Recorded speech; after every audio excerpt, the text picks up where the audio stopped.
안녕하십니까. 주식밖에 모르는 남자 주모남TV의 주모남입니다. 하나리츠 청약. 하나리츠가 이제 청약을 앞두고 있습니다. 3월 말에 상장인데요. 이거에 대해서 한번 찾아봤습니다. 오늘 날짜 2023년 3월 12일이고요. 들어가 보도록 하겠습니다. 하나리츠, 이거는 그냥 하나생명 보험이라고 생각하시면 됩니다. 그 이유는요, 공모 주주 구성을 보면요, 하나생명 보험이 46.2%의 지분을 가지고 있습니다. 왜 갑자기 이 생명보험사가 하나리츠라는 걸 들고 왔냐? 바로 이 IFRSI 17과 K-ICS에 대한 이 대비를 위한 거죠. 이 기사는요, 2022년 10월 7일이기 때문에 내년이라고 언급되어 있기 때문에 올해입니다. IFRS는 보험사가 보유한 부채, 이 보험금을 원가가 아닌 시가로 평가를 하고요. K-ICS는 보험사가 아닌 직접 보유한 부동산에 대한 준비금을 현행 6에서 9%를 25%까지 본다고 하니까 이거를 충당금을 쌓을 수가 없잖아요. 그래서 이러한 이제 리츠 상장을 통해서 이것을 대비한다는 거죠. 리츠 스폰서 겸 주요 임차는 하나생명과 하나손해보험, 하나금융서비스 이렇게 있고요. 최근에 3월 6일에서 3월 7일 수요 예측을 했는데 7.24대 1이 나왔습니다. 그래서 참고해 주시고요. 청약 예정일은 3월 13일에서 14일이라는 것을 볼 수가 있습니다. 오시면 건물이 5개입니다. 여기서 첫 번째가 63빌딩이 저는 왜 빠졌는지, 이 63빌딩이 왜 빠졌는지 참 의구심이고요. 일단은 거래가 이 건물을 이제 매집하기 때문에 6,503억 정도를 하나리츠에서 이제 이것을 매입할 건데요. 자산별 비중을 봤을 때 여의도가 62.5, 노원이 6.2, 평촌이 11.6, 중동이 11.2, 구리가 8.7입니다. 당연히 이러한 임대차 계약에 대해서 되어 있는데요. 장기 임차 계약이라 해서 저는 엄청 길 거라 생각했는데 생각보다 조금 작았다고 저는 생각이 드는데요. 일단은 하나생명, 하나손해보험이 5년, 하나생명금융서비스가 7년 정도 장기 임차 계약을 맺어져 있고요. 임차인 구성은 하나그룹 계열사가 68.2, 공공기관, 대기업이 31.8%라는 것을 볼 수가 있습니다. 그래서 자금 조달 구조도를 보면요, IPO 전에 보시면 알겠지만 가장 문제가 되는 이 브릿지론과 부동산 담보대출인데요. 브릿지론은 공모 후에 공모 가격으로 갚습니다. 그래서 이 1110억은요 의미가 없습니다. 그러면 부동산 담보대출이 마음에 걸리는데요. 참 특이하게 이 기간을 보면요, 23년 11월 30일, 24년 11월 30일, 25년 11월 30일이 굉장히 걸리고요. 23년 11월 30일은 이제 고정금리인데요. 약간 좀 의미가 없죠. 왜냐면은 이거 역시 변동금리로 바뀔 거라는 게 뻔히 보이는 미래고요. 왜냐면 금리가 이 과거에 세웠던 이 그러니까 2022년 11월 28일 날 받았던 고정금리이기 때문에 그 이후에 금리가 올랐잖아요. 그래서 이거에 대한 변동금리가 될 것 같고요. 나머지 2천억에 대한 변동금리가 있는데 이것 역시도 많이 바뀌지 않을까 생각이 듭니다. 그래서 임대료와 관리비가 1년을 계산했을 때 437억이 나오고요.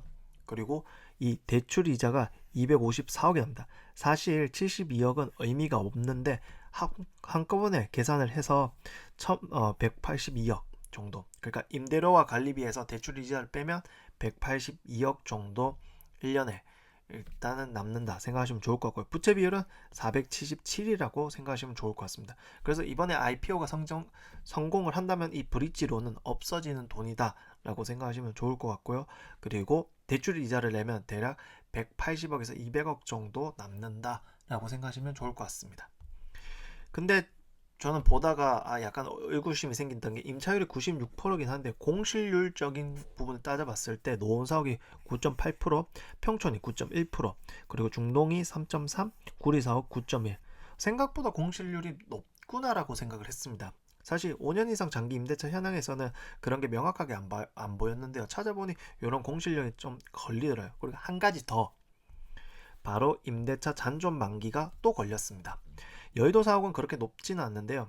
노원 사옥은요, 임차 비중의 16.5%가 1 미만입니다. 그리고 평촌은요, 임차 비중의 32.9%가 1 미만이고요. 중동이 35.5%가 1 미만이고요.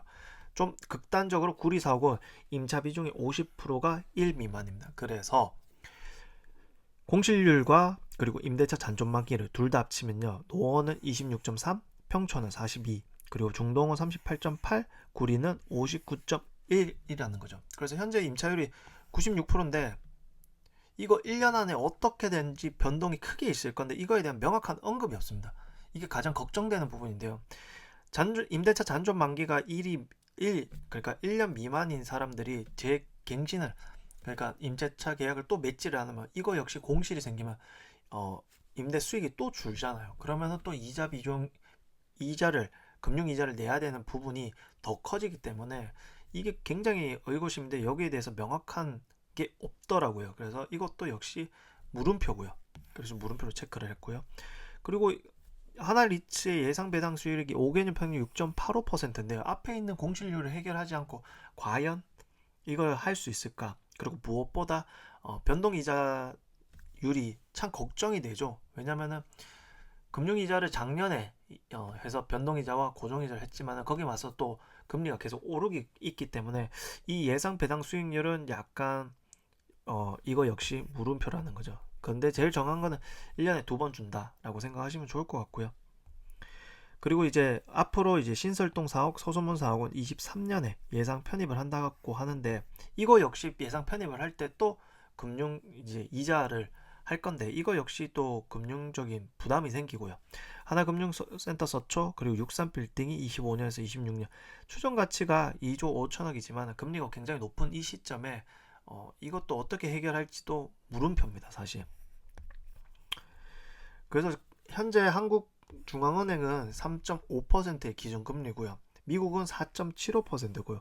이 역시 더 올라간다는 이야기가 있기 때문에 이게 어떻게 될지 그리고 이제 3월 10일 날 기사인데 SVB라는 은행이 파산을 했습니다. 꽤 큰 은행으로 알고 있는데 한 번에 파산했기 때문에 대외적인 분위기가 참 좋지 않습니다. 그래서 이 변동이자가 늘면 늘수록 금융이자가 늘어가지고 납부해야 될 게 늘 거고요. 그 납부 비용이 늘면은 배당금도 역시 6%라고 잡아놨지만 줄어들 게 조금 보이고요. 지금까지 리츠들이 이제 IPO 상장 때 배당률을 이렇게 주겠습니다라고 했지만은 이 변동이자가 올라가면 올라갈수록 배당률이 떨어지고 있어요. 그래서 이거 역시도 문제고 추가 이번에 자산을 또 한다고 하는데 여기에 대한 자금 출처 만약에 또 대출을 땡기게 되면 거기에 대한 또 변동이자를 하게 될 거고 고정이자를 하게 되면 그만큼 또 이자율이 올라갈 거기 때문에 그러면 또 배당금이 줄어들 수 있는 확률이 또 높아지고요. 그리고 공실률 이 부분도 참 걱정입니다. 그래서 저는 이번에 이 하나리츠는 청약 비추고요.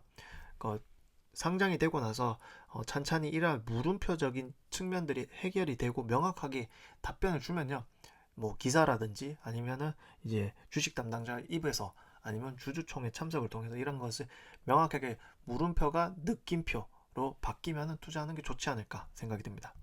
감사합니다. 다음 주도 다른 걸로 찾아뵙도록 하겠습니다. 감사합니다.